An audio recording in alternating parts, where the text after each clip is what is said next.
Welcome, your regularly scheduled programming of a moron trying to do stupid things. You know what, I'm gonna cut with a stupid voice. It's not funny. And on today's episode, I'm gonna try to beat Doom 2016 without using guns. And you may ask, why wouldn't you do this run on Doom Eternal? You know, the game's newer and it's better too. Well, first of all, shut up. Second of all, the melee in Doom Eternal does absolutely zero damage, so the only way to damage enemies is with the dash, which you have no way of using in the beginning of the game, making the run impossible from the get-go. Like, it's just a soft lock as soon as you try. So that's why we're doing it on Doom 2016. Also, the Doom 2016 soundtrack is better than Doom Eternal, so fight me. So basically, the lore behind this video is the Doomslayer gets very bored of living in Branson, Missouri, and decides it's time for a change. So he moves to the bustling metropolis of London. But the British don't like people owning guns. After the Doomslayer reads up on Section 57 of the Firearms Act of 1968, he's forced to give up all of his guns. But while reading the fine print, he figures out that there is no laws against the use or creation of any homemade guns, so armed with a chainsaw, multiple knives, his legal homemade cardboard rocket launcher, promptly named the Boombox, the Doomslayer heads to hell, or how it's known by the locals as Birmingham, to go fight the demons known as the British dental system. So anyways, on to the actual rules for this challenge. 1. The usage of guns is completely banned. This includes the pistol, shotgun, plasma rifle, heavy cannon, super shotgun, Gauss cannon, chain gun, and BFG 9000. This is because these all fire projectiles of some kind, and yes, the beam from the Gauss cannon counts as a projectile. I googled this. So that only leaves us with grenades and the rocket launcher and some good old-fashioned fisting. And I was thinking about some weapon mods, like the micro missiles being able to be included, but the missiles actually shoot out of the gun as opposed to in Doom Eternal when they just fire on their own. So those are also banned as well. Rule 2, this has to be done on a fresh save file.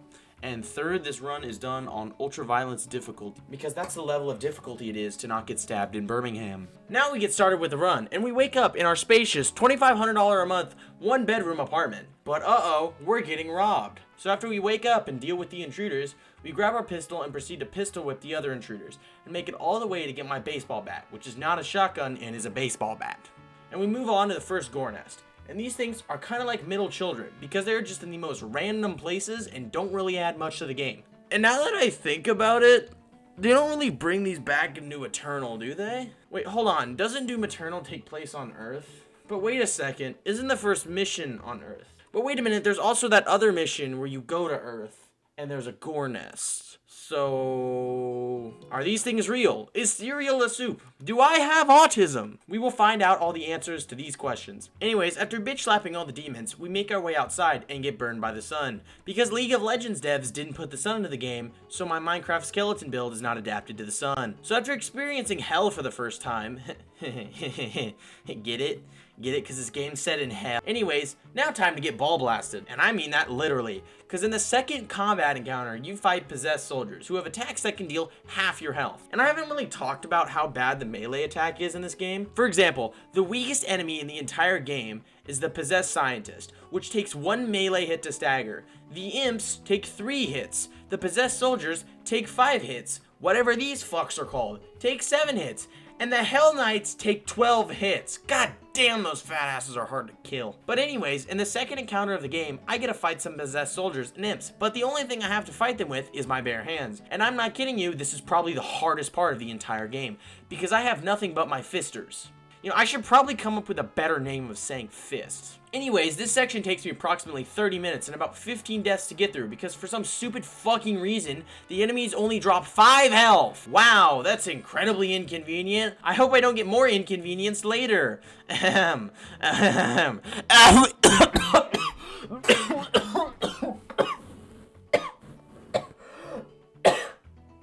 Arthur? You got autism. Anyways, after that section, we get our main weapon for the beginning of the game in the grenades. And while these things are useful, holy shit, the recharge time on these are so long. I mean, the recharge time on these things are so long, I could actually do something with my life by the time it takes one of these to recharge. So because of this, I still have to make liberal use of my fists. But the grenade makes it easier to take out groups of enemies, and also yes, you can upgrade the grenades, but it takes like 4 levels to get the necessary tokens to upgrade the grenades to max level. And the upgrades only let you carry 2 grenades at a time and increases the recharging time. so it's still not really that helpful. But anyways, we moved through the rest of the level with relative ease. And now we're able to move up to the resource operations, where we're told we have to go get a satellite up to figure out who did this. But, you know, it's probably one of the citizens of Birmingham. You know, they're pretty restless. I mean, I remember one time I went to go ask one for directions, and then all of a sudden my large intestine was just gone. Coincidence? I don't know, but I still don't have a large intestine. Anyways, we go on to the next level, where we have to get a satellite online for the purposes of providing Starlink internet to Branson, Missouri, so I can bet on Kazakhstani tennis matches, even with crappy connection. And somewhere on this level, I managed to kill a Hell Knight with only grenades and my meat pounders. You know, I don't think that one really sticks either. You know, I'm gonna keep trying with this one, so just, you know, bear with me. Anyways, we go around taking batteries out of the gore nest, and eventually we're able to stumble upon, you know, does the British even have an ATF? Hold up. So apparently the British government does not have an ATF. They just let the police handle that. And while I was on the subject, I looked at the US ATF, and I somehow managed to stumble across a list of explosives, so, you know, you do what you want with that. Anyways, back to the game, I managed to sneak into the local police office and get my seized cardboard rocket propeller. Not rocket launcher, rocket propeller. Back from the police. I finally have my boombox, and also I got the chainsaw and just forgot to mention it, so now we have it. Yay. Anyways, after we get the Starlink reconnected, we discover the shocking truth that the Kazakhstani tennis season only has 3 games left, meaning our profits would be hindered. So anyways, back to the story, we meet Samuel Hayden, or as I like to call him, Dr. Diarrhea Butthole Blowout, because he's a shitter. And we also get our first upgrade in the form of Argent cells, and slight side tangent, what is the point of upgrading armor in this game?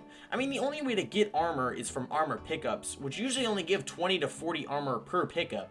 And there's usually only 1 to 2 of these per level, so what's the point? Anyways, back to the story, where Dr. Diarrhea Butthole Blowout gives us the plop rundown. Get it? Because he's a shitter? So basically, Olivia Pierce, who's a scientist, was told by the demons of hell if she lets them through to Mars, all of her sports bets will hit. And I mean, how could you not let them through Mars? I mean, I would do it too, but for the sake of this video, I wouldn't do it. But I mean, if the offer came to me in real life, I would do it. I'm just saying. Or would I? I mean, the whole, like, philosophy behind sports betting is that it feels amazing when you get it right. So does that degrade the value of your wins, though? Like, if you win all the time, is there even a point to winning? Anyways, I am so sidetracked. But we have to go stop her Minecraft skeleton looking ass, and also maybe go get her FanDuel bets as well. So anyways, on to the next level, where we have to head over to a nuclear power plant, which really doesn't make any sense considering this entire base is just a power plant. So why is there a nuclear power plant inside of a power plant? You know, why don't they just use power from the power plant to power the power plant? Anyways, we have to go to the nuclear power plant for some reason, and for those of you who don't know the way nuclear power works in the future, it isn't through the power of fusion reactors, it's through the power of fart gen reactors. Engineered by Dr. Diarrhea Butthole Blowout, man. God, I can't even take these stupid shitty jokes anymore. It's like a worm in my brain. Anyways, after getting our schizophrenia medication, we're able to fight our way through the foundry with a lot more ease thanks to our rocket propulsion device. It's not a rocket launcher, therefore it's legal. There's nothing in UK law, specifically in Birmingham, where there is no law. Wait, if there's no law in Birmingham, then what's stopping me from, you know, blowing everything up? You know, I don't think I'm gonna go on another side tangent. I've already had enough of these. So anyways, we're able to successfully stop the nuclear reactor from having a meltdown, which I still have no idea why there's a nuclear reactor here, but we're just gonna move on and head over to the Argent processing facility. Argent processing facility, more like Argent farting facility. God, I'm a disappointment. Anyways, onto the Argent facility, where we have to shut down the production of Argent energy in order to prevent Olivia from using the energy to create a hell portal to hell. You know, I have no idea how on earth the influx of energy creates a portal to hell, but you know, I also have no idea why I keep making 20 and 15 leg parlays. I mean, they're not gonna hit, but like, you know what, I guess we'll just go with it and move on. So anyways, we receive instructions from Dr. Diarrhea Butthole Blowout in order to carefully, with the utmost precision, disable the machines. And what never made any sense to me about this level is the fact that you get upgrades in the game through Argent cells. And this plant is currently making Argent energy. And Argent energy is what's in the Argent cells. So why doesn't the Doomslayer just take the Argent energy that's being made by the Argent factory and just, like, use it? Like, it doesn't make any sense. Kind of like how France, how did they somehow manage to lose every battle they fight? I mean, outside of Napoleon, the amount of times they wave the white flag makes you say sacre bleu. Or should I say sacre white? Now, we head on to the Argent Tower, where we have the mission of going ahead and trying to stop Olivia from opening a portal to hell. But you may ask me, but didn't the last time we gently destroyed the filters, and wouldn't that have like stopped her ability to open a portal into hell? But apparently not, because she managed to get her hands onto an energy butt plug, and now we have to go up and go stop her from opening a portal, because if she opens it, the portal will have no way to be closed, and will eventually be overrun by the large amount of kick streamers pouring in from hell. So on our way to climb up to the tower, we get the double jump upgrade. And oh, tiny side note, when it comes to upgrading, I got some weapon mods for the rocket launcher, and then I accidentally ended up upgrading the shotgun instead like a giant fucking moron, so yeah. But after that, we fail to stop Olivia, and she ends up activating, as I like to call, an unemployment rift into hell, and the onslaught of kick streamers starts to pour onto the surface of Mars, and we get sucked into hell, or as I like to call it, trying to understand what XQC is saying. So after making the jump from Birmingham to the unemployment zone, we're then surrounded by a strange environment filled with Fortnite sweats, day traders, and most frightening of all, League of Legends players. But luckily for us, we're protected by our protective charm that we keep on us at all times. It is indeed a good way to keep linked in so we don't become unemployed. Get it? Get it? You get the joke? Because unemployed people don't know what LinkedIn is. See, I made the joke because these people are scared of job applications. Ooh, McDonald's cashier. Ooh, shelf stocker at Walmart. Ooh, the guy who sweeps up LeBron's chalk after he does the throwing thingy. Actually, I would want to do that LeBron job, you know. Oh, but I can't because I'm employed. Actually, I'm not. I'm a YouTuber. If anything, I'm the least employed out of anyone here. Anyways, we get another weapon that we can't use before making our way through most of the sanctum with relative ease. It's here the problems of ammo really start to show their ugly head, because trying to fight hordes of enemies with only a rocket launcher is really difficult and takes a lot of ammo. I mean, it gets to a point where you're fighting 2 Hell Barons, 2 Mancubi, and 2 Cacodemons, which added up in total take around 40 rockets to kill them all. The problem is that I can only hold 35 at max capacity, so I might be fucked. But anyways, we're able to get through the sanctum, and we find out Dr. Diarrhea Butthole Blowout actually woke us up from our nap and was the one who put us in Birmingham. That son of a bitch. Why did he put me in Birmingham anyways? I mean, anywhere in the entirety of the UK would have been perfectly fine, but why did he put me in the one place that mirrors the hell I've been in for thousands of years? After making it out of the unemployment zone, we come back to Mars only to find it overrun by kick streamers. It's pretty funny that in this level there's a bunch of cacodemons just flying around. The funny thing is that you can just fire at them and they just don't care. They're just chilling. I don't know, it's kind of funny. Anyways, as we start to progress through the rest of this level, we run into the massive problem where we... massive. You know what else is massive? The loot. So we have a huge problem, as in I keep running out of rockets, and in order to replenish those rockets, I keep running out of gas. So I go on a 20-minute manhunt just to find some gas, just in order to die and have a checkpoint spawn me further back than I was. So I have to go all the way back up, grab the gas, and then go all the way back to the combat encounter. This pales in comparison to the introduction of the Pinky. God, I hate this stupid fucking enemy. It's so annoying. It's basically an enemy that charges at you and has an armored front and a really weak back. And the thing about the Pinky is that they're pretty manageable in Doom Eternal. Because you have the dash, you can just move out of the way. But in Doom 2016, the only way for you to dodge it is you have to perfect time a double jump, and if you don't perfect time it, you take 75 damage and get staggered. God, I hate the Pinky so much. It just makes me wanna I don't know, but it fucking sucks. Also, another slight side note in this level, we get Dr. Diarrhea Butthole Blowout's crowning jewel and achievement for scientific discoveries, known as the BFG 9000, or as I like to call it, the Big Fart Gun 9000. So anyways, on to the Lazarus labs. And you know what? I'm just gonna call this the Anthrax lab. So anyways, we head in there to go figure out what Olivia's Minecraft skeleton looking ass is trying to do with the kick streamers and Fortnite sweats. And we figure out she's gonna use something called the Crucible, which is basically just a giant Energizer AA battery. And she's gonna use that to probably do something with it. But I don't know what she's gonna do with it. I wasn't really paying attention. But you know what I was paying attention to? Doing Counter-Strike case investing stock market and parlays. So... yeah. Anyways, we end up fighting the first boss, called the Cyber Demon. And the funny thing about bosses in this game is that they're giant damage sponges. They're not hard at all, their attacks are terrible, and it's just jumping. That's all you do. Like, that's the most movement you do with bosses, you just jump. The good news is that they drop ammo fairly often, so it's never really a problem when we're fighting a boss. Until later. No, we're just gonna... stop right. Move on! So now we head over to the Titan's Run, and a level that is legitimately just combat encounters. It kind of makes you feel like you're walking through downtown Chicago holding $500 in your hands, and the only way you can beat the level is to make it all the way through the entirety of downtown Chicago without losing a single penny. I mean, it sucks, but also, big problem, I keep running out of ammo, and I have to resort to trying to kill hordes of enemies using my grenades. And oh my god, the recharge time on these are so long. Like, I have no idea why the recharge time is so long. I mean, I don't even get why they're so long. The grenades are pretty much worthless as it is because they do as much damage as a rocket launcher. So if you're playing the game normally, why wouldn't you just use the rocket launcher instead of the grenades, which take like 12 seconds for one recharge at max level?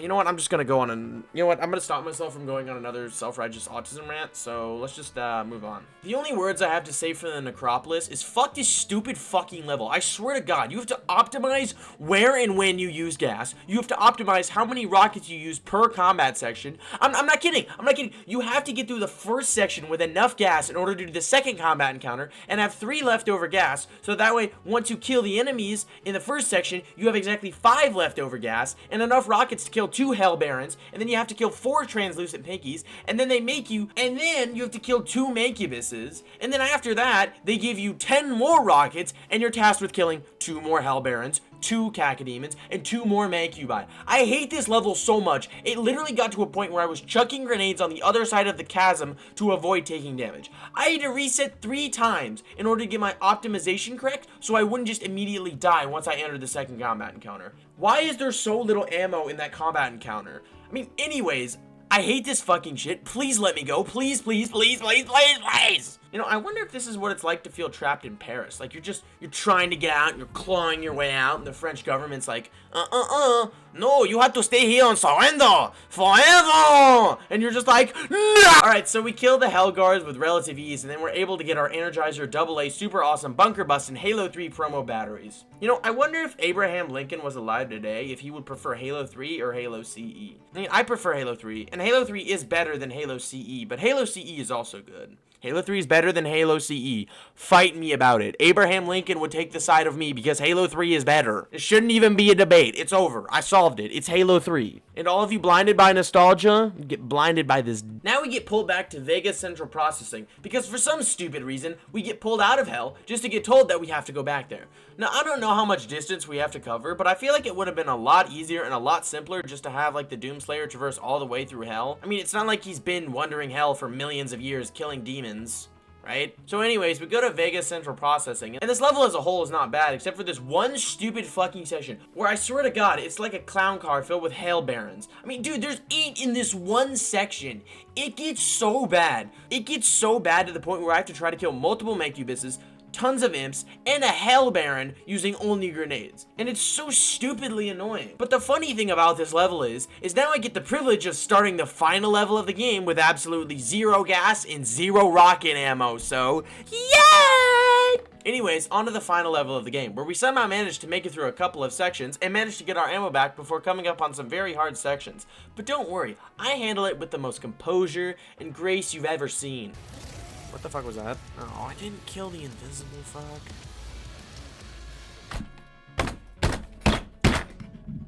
We wish you a Merry Christmas. Happy fucking New Year. Oh my fucking god. Anyways, we're finally able to make it all the way through the rest of the level and get all the way up to the end before we have to go fight the Spider Mastermind, which is basically just Olivia if she ate food instead of looking like a Minecraft skeleton. But anyways, we run into a huge problem because this boss, and this boss only, drops ammo at specific sections of health. And the only other ammo available to us in the arena is BFG ammo. And I'm not kidding you, this boss is impossible to do with just grenades and the rocket launcher, because you only have 35 rockets, and even if you hit them for maximum damage, it is still not anywhere close to getting to the ammo refill after the first phase. And you may ask, why not just use the grenades? The problem with the grenades is that they do no damage. I mean, the problem is they do so little damage. It would take somewhere around 300 grenades just to get through half of the health bar. And the grenades take like, what, 12 seconds to charge? So that's about an hour straight of just recharging just to get to half phase. That's not including if I die at all, which gets me all the way back to the start. I mean, it's impossible. You can't do it. It's so sad that we end up having to use the BFG in combo with the rocket launcher, and we're able to defeat the spider mastermind and get a nice mission failed. But hey, it's not my fault the stupid dumb monkey programmers of this game decided to make the boss ammo drops different from literally every other boss in the game. Why it's different, I have no idea. Don't look at me. Anyways, I just wanted to thank you for watching this video here. I will see you next time where, hopefully, I take my schizophrenia meds. I won't.